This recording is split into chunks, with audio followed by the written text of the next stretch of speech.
we are looking at how to pronounce these brand name. We're going to be looking at how to say more fashion brand names as well, different accessories. So that's a brand famous for its shoes in particular, but let's break down and get into how you pronounce it.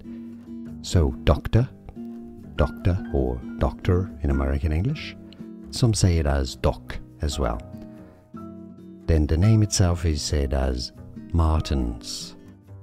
So Dr. Martens or Doc Martens is the nickname for the brand. Martens in American English, but that's a British brand, so Doc Martens, or Dr. Martens. Now you know how do you say it. Let us know in the comments. More videos for you here to learn more correct pronunciations. I'll see you there. Thanks for watching.